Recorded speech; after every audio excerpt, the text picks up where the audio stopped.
Hey, and welcome to the Nate Tutas Show. Today, I've got a good friend of mine, a former colleague, so to speak, also a client and whatnot, but a really, really good friend, someone that I've been friends with for a very, very long time that are super, super excited to bring in because this person knows how to not only attract your ideal client, but to do it with what most people consider to be impossible, which is doing it with a very small following. It's the ability to actually grow your business without having this massive following that a lot of the gurus and the big social media people are going to tell you that you have to have. So with that, let me introduce Brandi Mungia, and welcome to the Nate Tutas Show, Brandi. Oh my goodness. Thank you so much for having me, Nate. And hey, good on you for actually pronouncing my name correctly. I was like, I better get it right. We've been friends for a while, right? It's all the years. It's all the years. At the end of the day, like, what an honor and a privilege to get to share your platform. So thank you so much for having me. And I really look forward to serving all of you here today and being able to open up this conversation on probably one of the things that makes you cringe the most, which is social media. And when we transition our business, or we're launching a business or scaling a business in social media, that often comes with a pressure point of feeling like, gosh, can I do this? Should I do this? Should I outsource this? There's all these question marks that come with this area. So I want to be able to simplify this for you today. I'm going to let Nate kind of lead me through some questions that you might be having, and we'll be able to knock this out of the park together, shall we? Yeah, so let's actually start with what I would consider to be one of the bigger elephants in the room. And I'm happy that I have you on to talk about this because I think you have the perfect kind of response as to why it's so important to build the way that you recommend building on social media.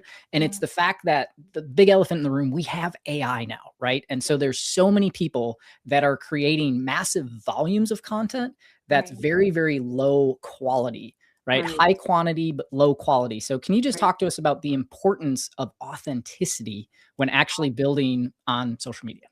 Absolutely. This is such a great question. And when we look at AI, it will be something that you integrate and get to leverage in your business and in your social media sometimes.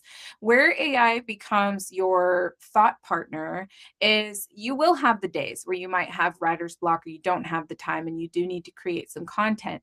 Where you want to have a good mixture with your content exposure is having your video be generated by you, having your live streams or your moments where like you create content because you're in a writing mood. And AI is a tool. It's not meant to be the everything. And that's a part where I will teach you how to leverage AI in a way that feels authentic to you. As it learns your voice, as it learns your cadence, you're still going to have to edit it. You're still going to have to sprinkle in your essence and fix some things and take out all the M dashes, you know? But at the end of the day, you can train this tool to your essence.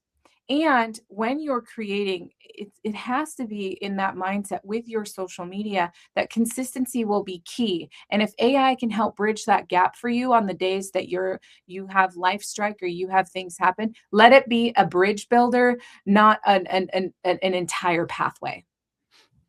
Yeah, exactly. And so with that, like obviously you can leverage AI to do certain things. And the point of the conversation isn't necessarily to go down like the AI wormhole, but I did want to start there a little bit because so many people rely and think that like the only way to build now on social media is through AI. It's to Mhm. leverage the tools so that you can get this massive volume. In my Mm. experience, it's great to have your frameworks in there and kind of use it to write something, come up with maybe some good hooks to give you a couple of different options so you Yeah. can do some maybe split Get testing you and off the whatnot. blank But page. Yeah. yeah, but how I guess would you say is, or what I should say is, what makes it so important to build with authenticity on social just in general? You know, this is another, I mean, Nate, you got the great conversation because where AI doesn't take away your authenticity in these ways where it'll bridge gaps for you. But it is important that what will make you stand out in this marketplace is your authenticity. in the mistakes of like a day you feel compelled writing and it may not be the perfect grammar and the perfect things. People are looking for presence over perfection. People are looking for people over generated content. And what you're going to start noticing in the trends of social media is people are going to reject AI content. They're going to see it and be like, oh, that's AI. But they can't deny when you go live. And they're going to tune in when you go live. They're going to tune in when you're posting your reels and your videos and your pictures and your stories that are authentically you. They're going to feel magnetic to that. And what that's going to do for you is it's not about being viral. It's about attracting the right fit people to your authentic voice, to your authentic solutions. You would rather have a slow and steady with the right audience magnetically to you than a virality that came off of a AI generated post that you might have put out there that just to test your waters. The worst thing that can happen to us as creators is putting out a piece of content where you're like, I'm just going to play with this. And then the content, for whatever reason, hits viral. And now you've got all the wrong eyes on your stories, the wrong people to your message. And so where it's important that you lean into your genuine who you are, what's your voice, what's your message, what do you care about? And we're going to talk a little bit more too. Nate and I talked about why, like, you're going to have moments where there's a difference between vulnerability and transparency in the online space. AI cannot replicate your emotion as much when it comes to your full transparency or your full lessons in your life. If and you've probably noticed this for anyone that's listening that's tried to input your story or your voice into AI, and it doesn't quite capture the nuance. That's the human behavior that will always set you apart in the online space, is the nuance of your essence. That's the part that you can't replicate with AI and social media. And that's what's going to make you so magnetic to the human audience. Yeah, exactly. And that to me is so important because there's so many times where I literally can tell, not just because of the hashtags and the lines and all that kind of stuff that are so blatantly obvious when it comes to AI generated content, especially like the younger generations can spot it like that. Like they Yes, they know it can. so incredibly well. But Yes. you can tell when you read it. Like even there's some of the big gurus, some of the big names out there that I look at it and I'm like, yeah, this was AI. Yeah, Like it's I've not fully followed their. your stuff for years. I can tell the way you're phrasing things. This is not you. Yeah, This is not someone on your team. This is not anything anybody would have written. It's completely filtered yeah, through AI. But absolutely. outside of that, one of the reasons we have you on today is because we are going to be doing a sprint together. And we are Yes. going to be doing in the Codebreaker Academy, we do these sprints where we help people to figure out how to really attract their ideal client so that they can break the code, unlock the potential in their business, get clients in, right? Track them in, and then turn them into paying clients. So with that, just give us a little bit, because I've known you for years, but what are some reasons that people would really want to come and pay attention to this sprint, given that you're the one that's going to be sharing the content for this specific sprint we have coming up? Oh my goodness. I love this so much. Social media is here's the thing. I'm going to you'll hear this in my sprint, so I'm going to say it here, but social media as business owners is not where we socialize. It is an intentional space to serve. It is the platforms, whichever platform you're on, is your free marketing, my friends. And why I get so passionate about this and why I was trusted by some incredible spaces to teach this was that one of the things I'm really, really, really passionate about teaching is being profitable without a huge audience, being that you can convert without having 10,000 followers. You can convert with 100 people, and not just convert, but convert at a high ticket. I was able to close and grow in my business. My very first iteration of my business was all built through the power of connectivity. Started on Instagram, pivoted to Facebook, and we'll dive deeper into that story when we work together. But I made multiple six figures, multiple times using the power of connection, human connection. And this is a part where people think, oh, I have to have all these followers. It's about building trust. It's about being a solution for people. And I'm going to show you the ways and the formula to do that, but to do it authentically you, without saying buy my stuff. It becomes an invitation, and the conversion comes naturally, and it doesn't feel like you're being salesy or the cold DMs. I'm going to show you the warm way, the way that feels aligned with you. And that's really important to me when we talk about alignment in social media, because when you're inviting someone in, and especially for those of you listening that have a high ticket, that is a conversation. And there's going to be ways to open up that conversation authentically and to nurture people authentically. That's going to create conversion, booking more calls, and doing so with 300 or less followers. Like truly, that's the part I get really passionate about. You're going to see all these people out here. Oh, let me show you how to go viral. Let me show you the best way to make content that's going to make you blow up. And I'm going to get you 100,000 followers. I'm like, I want to make you money. Okay. I want to make you money, and not to make claims, financial claims by any means. Okay. That's not what I'm doing here. I want to show you how to convert, whether it's converting to your offer or converting to a new way of thinking. That's what we're going to do through your channel, through your authentic space, so that your message gets heard, that your solutions get seen, and that you get to actually help people shift and then come into your ecosystem because of your courage to show up in those channels, even without the large following. Yeah. And what I love about a lot of the stuff that you share, Brandi, is that although like what we're going to talk about is going to be specific to Facebook, the core framework, the core essence of what you actually share can be applied no matter which platform you're actually on, right? Every platform is going to have various different algorithms that you obviously have to play to a certain extent for that platform to function as best as possible. But when you talk about having the authentic self and sharing that through your social, really, it does really well on Facebook. And I want to ask that question in a second, as far as why Facebook is a good platform still today. Yes. But the authenticity that you have come through that is something that does bring those people in. And I've seen that myself. So with that, if someone is hearing this right now and they're thinking, okay, great, but Facebook's dead, right? Or, which is kind of a funny thing. You're going to learn it's very much alive. A few billion, whatever. My goodness. How things die when they still, anyway. It's like a phoenix, always rising. Like exactly. So let's talk about that. Let's talk about why Facebook is such a good thing. But first, let's talk about one, who would this be right for to actually attend?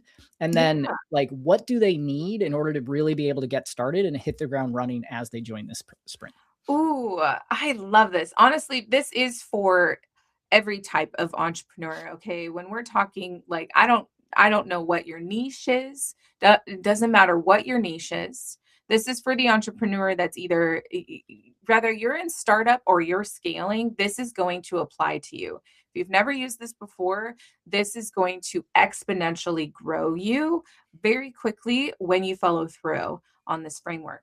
And why Facebook specifically is Facebook is the attention holder.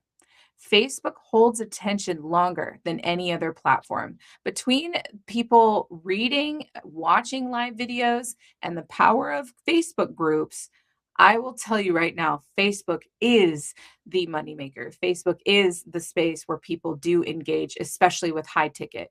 And the buying power of Facebook is higher than other platforms. And that I've proven time and time again. And that's the space where you're not only going to connect with the ideal client in niche target audiences, which I'm going to show you how to get into the niche audiences, but that you're going to be known as the thought leader for your niche because of you placing yourself in front of the right audiences. This isn't about hashtags and just throwing spaghetti at the wall, my friends. This is about intention. This is about putting yourself intentionally in the right spaces to be seen. All right. So whether you are getting started as a business owner or whether you're looking to scale, if you are a business owner and you're looking to leverage social, just in general, this is going to be a good fit for you. And we're going to show you how to do it with a very small following, which I absolutely love. So, and just like your point of how Facebook actually helps to hold attention. We both know someone, John Cheplack, who Yeah, dominates on Facebook in his particular 100%. niche, and Oh, he yeah. does it so well. And I remember talking to him at one point about it, and he was like, dude, like, we literally crush millions of dollars a year from that platform, and people try to say that the platform is dead, right? Yeah. And Oh, so it's something that I've seen business owners that are in the business space who think that LinkedIn would be a good fit for them, that dominate on Facebook. yeah. I've seen people that do really, really well on YouTube, and the crossover from YouTube to Facebook does really, really well. Like, Yeah. Facebook can be a very, very powerful platform from that perspective. So, Absolutely. Agree with um, you. so another thing I want you to talk about a little bit, because you and I talk about this quite a bit, and it's near and dear to my heart, is the public presence, private life side of things. Yeah. So Yeah. how do we leverage social? Because you and I are both in similar positions. We're younger, so to speak. We've got kids that we don't want plastered all over social media, where people are doing nefarious things, whatever, Yeah. taking those We always pictures and want to using be them for themselves, all protective. that kind of stuff. So Yeah. how do we have public presence, private life? Ooh, favorite question, Nate. Because as business owners, you don't need to bare your soul in order to be relatable. Okay. There's ways for you to have transparency and really hold vulnerability to close to your chest in certain ways. And where the privacy comes into play, to your point, Nate, I'm also, we have families. We don't need to share our families to be relatable. And also, too, you're allowed to have your privacy in ways where social media, I don't care what anyone says, once it's out there, it's out there. And it's a digital footprint that will be online forever. And so being mindful of that privacy and Facebook, although you may have seen, maybe old friends or family members that use it like a journal and overshare in social media, it's the intentional aspects of how you share and the stories that you tell and the lessons that you teach that allow you to have privacy in ways where as entrepreneurs you will always be navigating duality. Duality is two truths at once at all times. You could be having a public presence and a private life because you could be navigating something in your private life that the public does not need to know. And it is those pieces where you still have a business to run and to create a professionalism and an authority.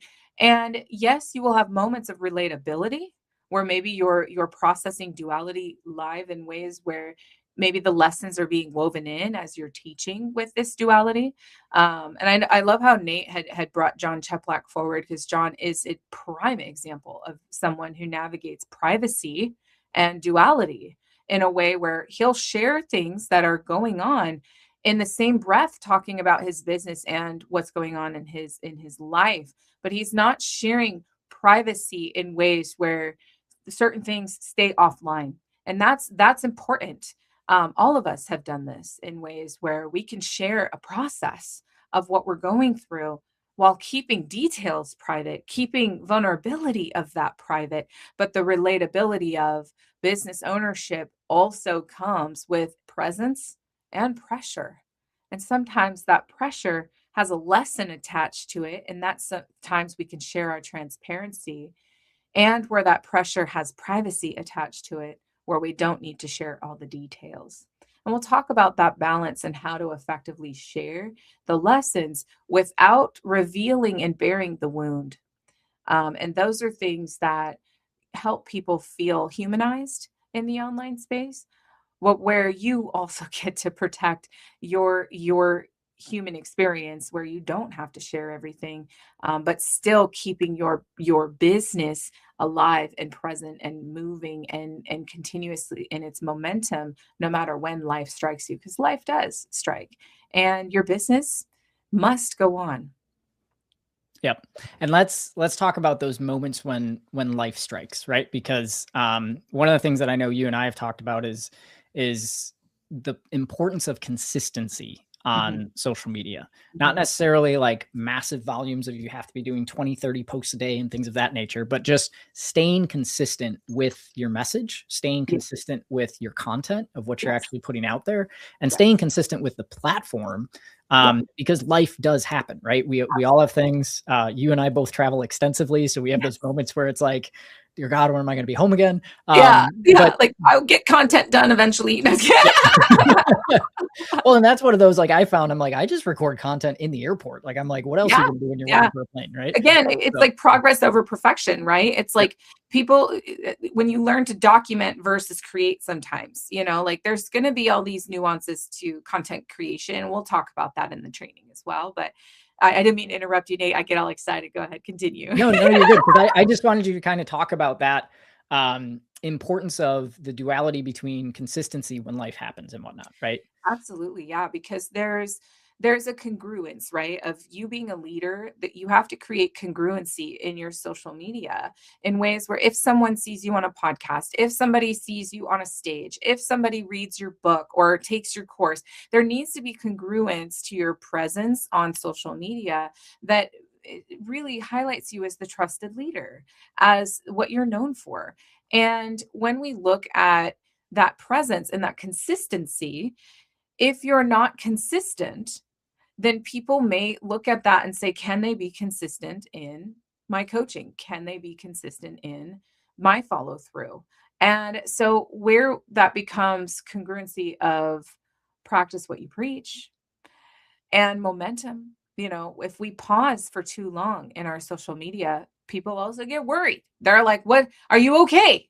Is everything fine? If you're not on a cadence of posting at least 3 to 5 times a week, then you're creating a lapse in what will with the algorithm. The algorithm's always changing. You're going to learn what is the algorithm and why does it matter. But when we show up in consistency in our feed, it social media rewards social behaviors. So although we're not on social media to socialize, when we show up with these social behaviors of consistency and communication in our posts and others' posts, it will raise you to be seen more because it shows that you're active, that you are social, and so you're being rewarded. And so that momentum will carry on in the compound effect of why it's important to be consistent. Consistency equals compound, which equals conversion. And so at the end of the day, when we show up consistently in the places and platforms and spaces and conversations that we are known for, that consistency is rewarded. And so that's what it looks like when we're like, if I commit to my consistency, then I will be rewarded with conversion, not just conversion monetarily, but conversion of people getting into your thought leadership, converting to your message, converting to your solutions. Yeah. And that's in my experience, because I've had times where like I am so diligent about posting every single day, like religiously, to the point that it's almost ridiculous, that I'll not post for a day and I'll get messages from people being like, you okay? Like everything good? Like they get worried, and it's like, no, I literally like just life happened. I didn't get around to posting it today. Yeah. Busy day. That well, and like for me personally, like full transparency, I walk like every morning, and there's so many times where I'll film content while I'm walking because I'm out for an hour as I'm out on a walk. And like this time of year, like this morning, we had a blizzard. I literally was walking down the street and had snow going horizontally, like almost like where it was coming from the ground up. Like it was crazy. And so in those kind of environments, you can't record anything. Like nothing would be heard unless I literally wanted to record something that was just sharing the experience, where from that experience, it literally just like dropped off from that perspective. Right. So maybe, I don't know, maybe I'll do a viral clip where I'll pretend like I'm a weatherman and like just record in that instance and be like, here's the things you need to know. I'm telling you, like Nate, you could have a whole walk and talk series and you'll never run out of content. I should just like do that. The voice messages I get from you in the morning are like, oh, that was wonderful. Can we just bottle that up? Can I get that sound bite? Like somebody put this out there. Like, but that's the thing is like, and that's the part that's so, I'm glad that you said this, because this goes into that document versus create. Because sometimes when you're in a flow state of you like doing something that is so natural and normal for you, those flow state moments are someone's turning point. Someone's you're being able to share what comes to you in those downloads of you in a flow state. Just whether it's live or it's pre-recorded, doesn't matter. It's that someone's going to benefit from that documentation. And at the end of the day, content doesn't need to be overthought.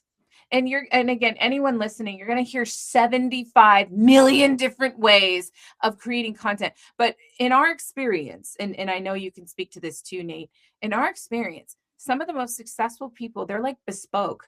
They don't even have a huge following. They're like referral only. And when you see them on social media, they have like maybe 100 followers. And you're like, how is this person who is known for Facebook ads or known for like marketing have 300 followers? Because it's about the aspect of you showing up authentically. Okay. Because when people get to see you and say, listen, you have to know them. Yeah. Your social media is going to be a reflection of your leadership or your what you're known for. And you can still be in a referral base, and you can still show up in places where social media isn't your business card. And that's a big thing. And that's the thing where, like, yes, your social media can behave like your resume, like your business card, can hold all. It's like, it's almost like a lander. It's not to get into the talk of tech here, but like your social media, it's your landing page. It's your landing page. So when you're intentional with that, even if you're creating documented content and you're creating content that's relevant and aligned with you, that's your landing page. So what does that look like for you? And we're going to get deeper into this. I'm not teaching you today, but this is why I get so passionate about this, because I want to demystify social media for you listening today, that it doesn't need to be complicated. Nate can go into a blizzard and people be like, I can't wait for Nate's next blizzard talk. Like, hope he uses a windscreen next time so we can understand what he says. I love it. All right, awesome. So wrapping this up and kind of bringing this together, what are a couple of things that people can do in preparation for this sprint? What are some things that if they want to be ready, if they want to come in and really hit the ground running, we're going to have 5 days from a sprint perspective where Brandi's going to be sharing her best stuff, as you guys have heard, kind of high level of what we're going to be talking about. But what are some things that they can do in preparation, some action steps that they can take right now to build a little bit of momentum? Oh, I love it. I love some pre-work. Okay, so some of the things that you can do to get ready for this sprint, because we are going to dive in together. We're going to move the needle. We're going to see some momentum and growth in 5 days. Okay, I've seen it. I love it when this happens. So when we look at prep work, if you don't already have social media, first thing first, pick a platform, get it active. I recommend Facebook. If you already have a Facebook page, congratulations. We can use that one. We don't need to start a new one. We don't need to create a business page. We can use the active page you currently have. I will walk you through a full social media audit when we come together. But if you want to do some pre-work, go through and just really ask yourself, does this make me feel professional? Get your links ready, my friends. I'm going to show you where to place them. So if you have your website, if you have your lead magnet, if you have the things that you are, your opt-ins, whatever those links are, get them ready. I'm going to show you where to place them. I'm going to show you where they could be easily accessible, seen, and clickable. And last thing is that if you don't already have a professional looking photo of yourself, we talked about AI at the beginning of this. Go ahead and leverage your AI tools to create a professional profile picture. If you don't already have one, go into your tools like Canva, create one where you feel professional, look professional, because we want to create some congruency across your platforms and your professional presence. And again, make sure it all feels in alignment and fully authentic to you. So I look forward to seeing you all soon so we can dive in deeper to these things. But yeah, it's going to be an exciting time. All right, awesome. So that sprint, the Codebreaker Attraction Sprint for Facebook, is going to be starting Monday, February 2nd. So if you haven't joined us yet for that, if you haven't opted in for that, we're going to have a link somewhere around here, but be sure to click the link, opt in for that. We are going to be doing a ton during that 5 days to help you attract your ideal clients and really start building not a massive following per se, but a following that's actually going to convert. So Brandi and I both look forward to seeing you there. And yeah, we'll see you Monday. See you Monday. All right. Okay, so let me just stop recording here.